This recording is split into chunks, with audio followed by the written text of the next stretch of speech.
उनकी सरकार के फॉर्म 6 के दौरान जो ये भारी प्रभाव है, दबाव है, उसके दौरान उनका देहांत हो गया ब्रेन हेमरेज के दौरान। इस पे क्या कहना सर आपका? सबसे पहले मैं आप लोगों को धन्यवाद देता हूं, सारे पत्रकार बंधुओं को। मैं ये बगल में ये राप्ती नदी के उस पार विधानसभा 336 रुद्रपुर देवरिया, मैं वहां का पूर्व विधायक रहा हूं, समाजवादी पार्टी का। रामेंद्र शाही जो लड़का है, ये यहाँ हमारा रिश्तेदारी भी है, और यही प्राइमरी स्कूल में, प्राथमिक विद्यालय में ये बीएलओ थे, ये शिक्षा मित्र थे। और आप लोग सभी जानते होंगे कि प्रदेश में दर्जनों बीएलओ इस प्रेशर में, वोटिंग के, एसआईआर के प्रेशर में मर गए।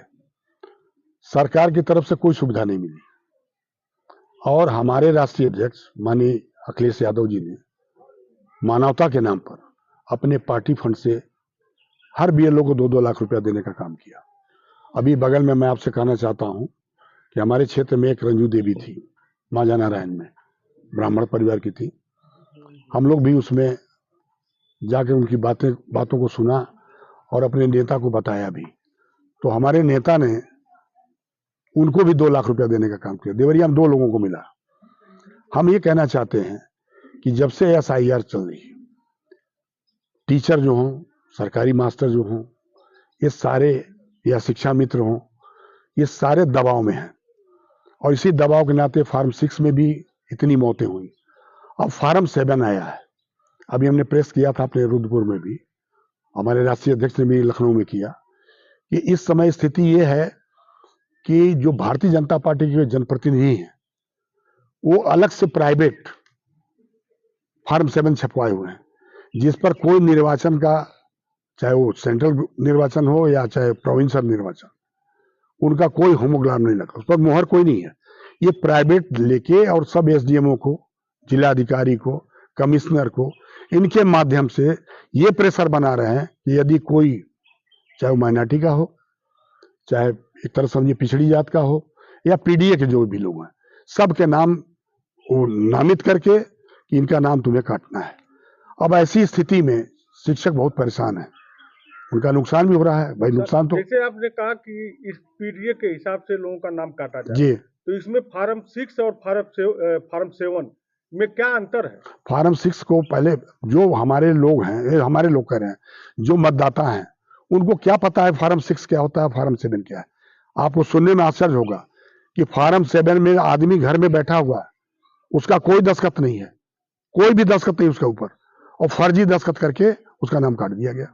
कोई आदमी सऊदी अरब में, 7 कहने का मतलब नाम काटने वाला, नाम काटने वाला, नाम जोड़ने वाला तो फॉर्म 6 था, वो तो अपनी जगह पर था, उसमें तो जो प्रेशर पड़ा उसी तो मरे सब लोग।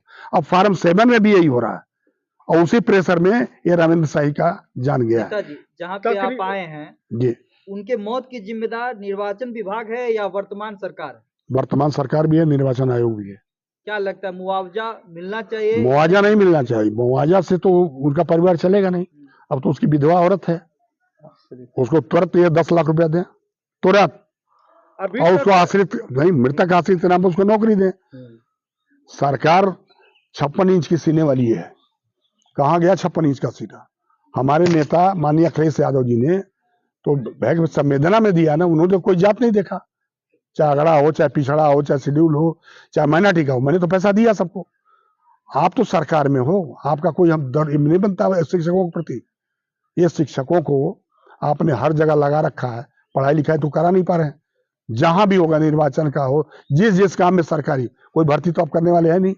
ये संविदा के होते हैं शिक्षा मित्र, 12 महीने में 11 महीने का तनख्वाह मिलता है। रात भर बैठ के वो काम करता था, घर वाले भी मना करते थे, तो कहता था हमारी ड्यूटी हमको करना पड़ेगा। तो ऐसे प्रेशर में कैसे जिंदा रहेगा? अभी तक कितना बीएलओ की मौत हो चुकी है? मेरा अंदाजा दर्जनों हुई है, अब नाम तो, हाँ दर्जनों हुई। हमारे नेता ने पैसा दिया सबको, 2-2 लाख रुपया दिया भी है। 37 मरे। नहीं ये मत बताओ आप। सरकार एफआईआर को लेके बड़े बड़े दावे करती है जी, और आए दिन ऐसी घटना हो रही हैं, बीएलओ का मौत हो जा रहा है जी। क्या कहना चाहिए? उनका तो ये शर्त है कि वो बीमार था इसलिए मर गया, वो जिम्मेदारी नहीं लेना चाहते, ना सरकार ले रही है, ना चुनाव आयोग ले रही है। ये तो मैं आपसे कहना चाहता हूँ कि सरकारी अध्यापक तो इसलिए दबाव में है कि कल नौकरी से हटा दिया जाएगा। शिक्षा मित्र का कौन माई बाप है? कम से कम बीएलओ बीमा तो होना चाहिए। न इनका कोई इंश्योरेंस है, न इनको सरकार एक पैसा दे रही है। अब विधवा औरत है, वो भी पढ़ी लिखी है, तो पहले तो हमने कहा आपसे कि तत्काल उसके परिवार को 10 लाख रुपया पहले दीजिए और उसकी विधवा औरत को तत्काल सेवा में लीजिए। क्या बीएलओ को इस सरकार के द्वारा इंसान नहीं मशीन समझा जा रहा है? यस, बीएलओ नहीं, मैं कह रहा हूं, आप किसी भी बीएलओ सोचिए, डर से नहीं कोई बता रहा है। बीएलओ पर इतना प्रेशर है। अब बताइए, वो लड़का इसी गांव का बीएलओ है, उसकी हैसियत है इस गांव में किसी का नाम काटने की? आप बोले जरा जी। तो ये बूथ संख्या मैं दे रहा हूं आपको।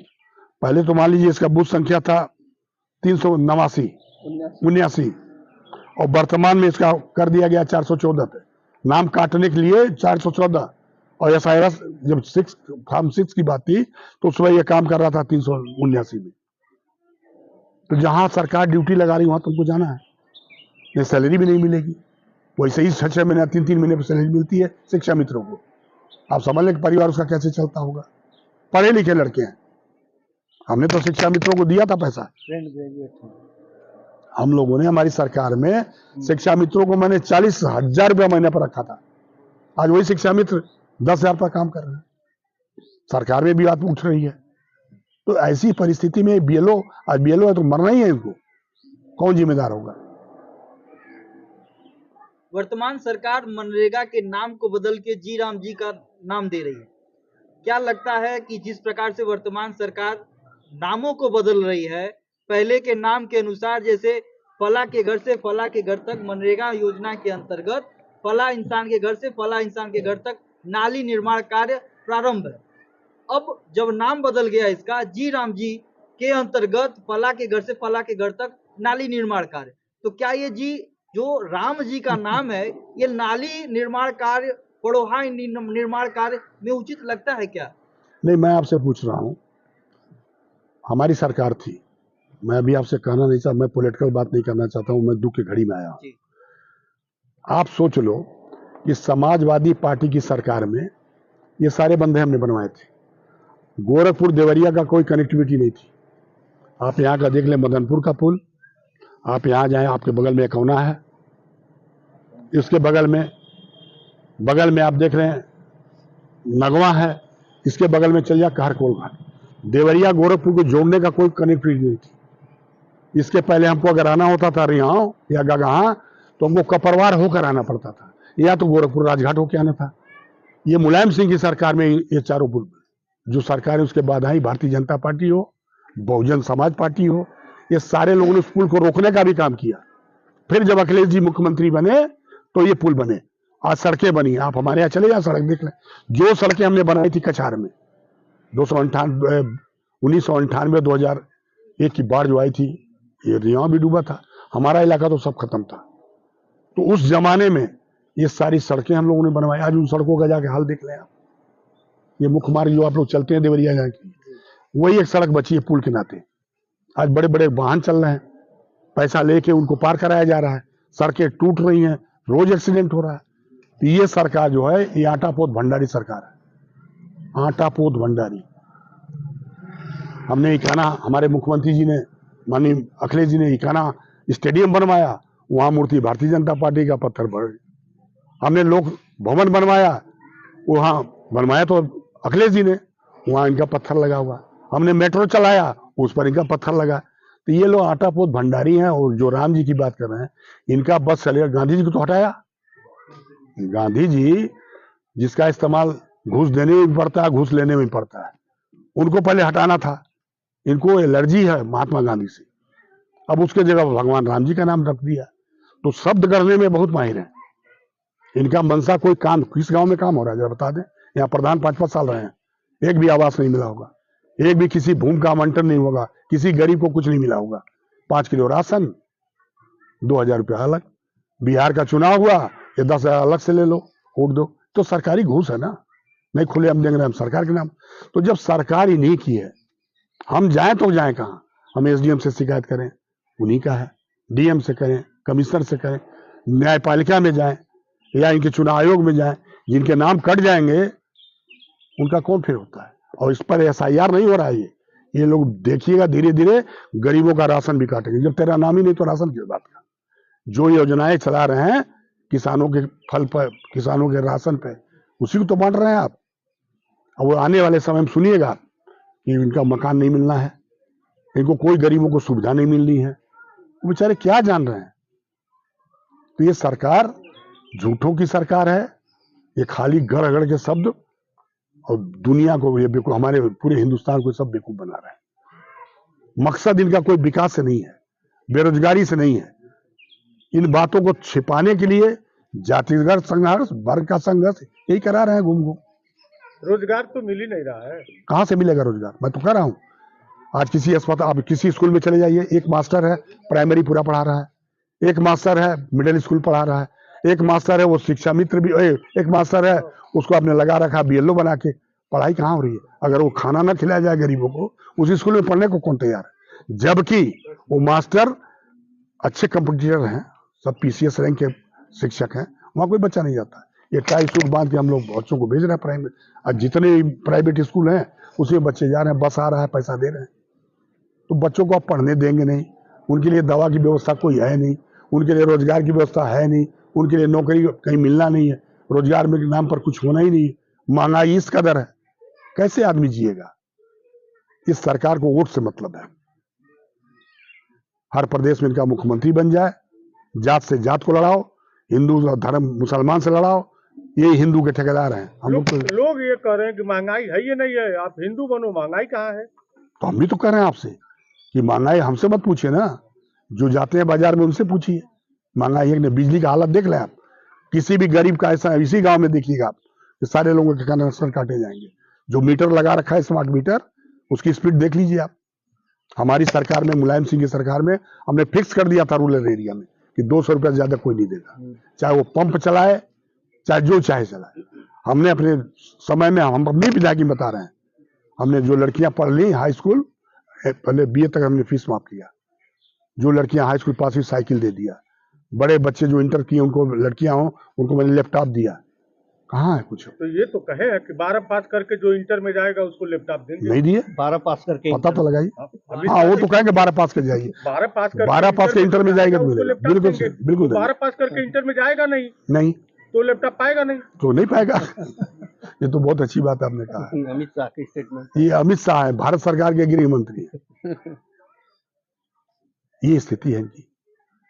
इसलिए मैं एक बार आपसे पुनः आग्रह करूंगा कि आप ही लोगों का भरोसा है, मीडिया भाई, आप ही लोग कुछ कर सकते हो। ये बाकी ये सरकार पर, इसके कान पर कोई जू नहीं रहने वाला है। इतनी मोटी चमड़ी है भारतीय जनता पार्टी की, तो कोई सुनने को तैयार नहीं है। धन्यवाद। इनका वर्तमान में देहांत हो चुका है, उनके क्या लगते हैं और कैसे देहांत हुआ उनका? हम महेश्वर शाही बड़े भाई हैं उनके, और हमारे तीसरे नंबर के भाई छोटे रमेंद्र शाही जो शिक्षा मित्र थे यहाँ। और 25 को रात में वही 8:30 बजे उनको ब्रेन स्ट्रोक चक्कर आया। हम लोग लेकर के पहले हाटा हॉस्पिटल भागे, प्राथमिक उपचार कराए, फिर वहाँ गोरखपुर एक न्यूरो सर्जन यहाँ के लोग बताया मानस प्रकाश सिंह, तो क्रमवाइज दवा करते रहे। फिर ब्रेन का ऑपरेशन भी करना पड़ा।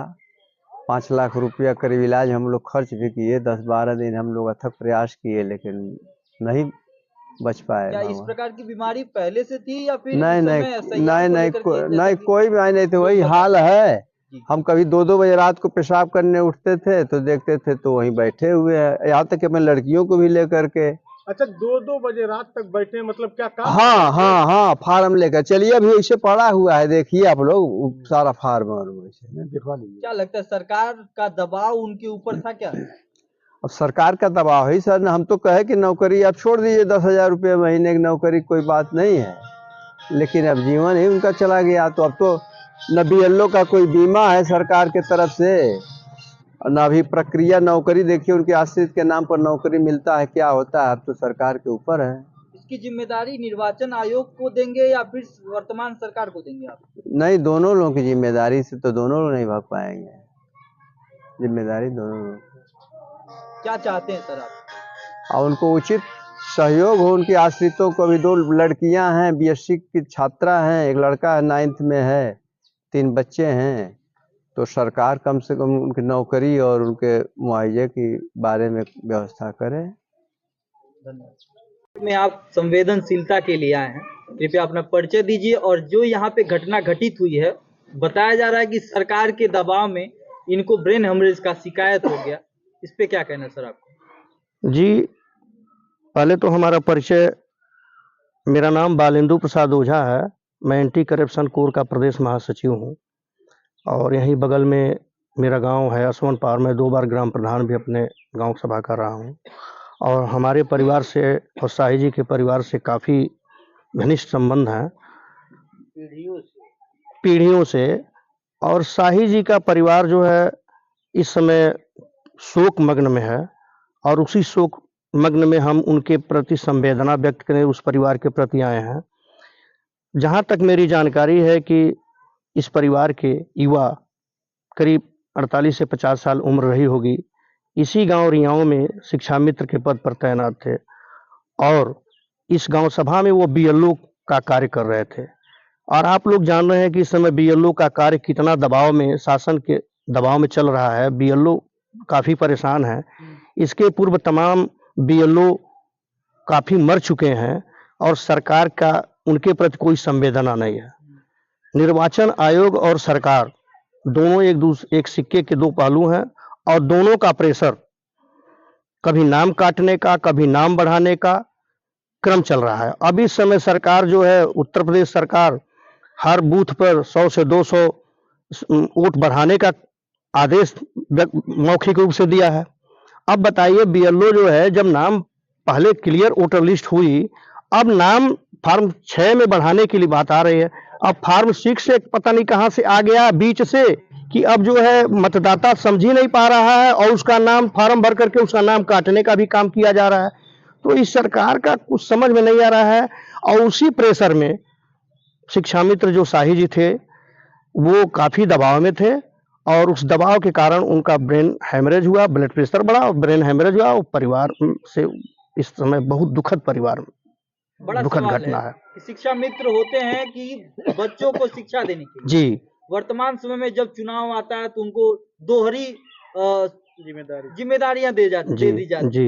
इस पे क्या कहना सर आप? जी, मेरा यह कहना है कि बड़ा हास्यास्पद प्रश्न है कि एक शिक्षक शिक्षा देने के लिए, बच्चों में शिक्षा देने के लिए नियुक्त होता है, लेकिन उस बच्चों से सरकारें जो है कभी वोटर लिस्ट का काम कराएगी, कभी गाय का गणना कराएगी, कभी कुत्तों की गणना कराने के लिए सुना गया है कि कुत्तों की गणना शिक्षा मित्र और शिक्षक कर रहे हैं। तो ये तो बड़ा हास्यास्पद है।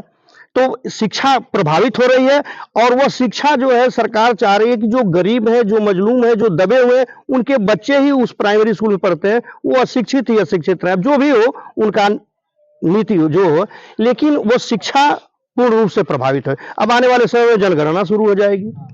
अब जनगणना जब शुरू, यही कर्मचारी वह काम करेंगे, तो कर्मचारी जब काम करेंगे तो जो उनके विभाग का काम है वो उसी तरह से पेंडिंग में रहेगा।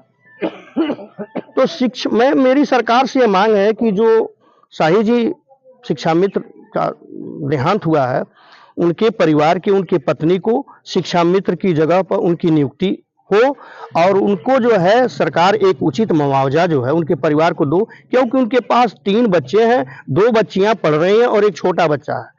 तो सहानुभूति पूर्वक भी इस पर ये सरकार को विचार करना चाहिए और इस पर जो है सरकार पहल करके उनके परिवार की सुविधा और व्यवस्था करे। मेरी ये मांग है।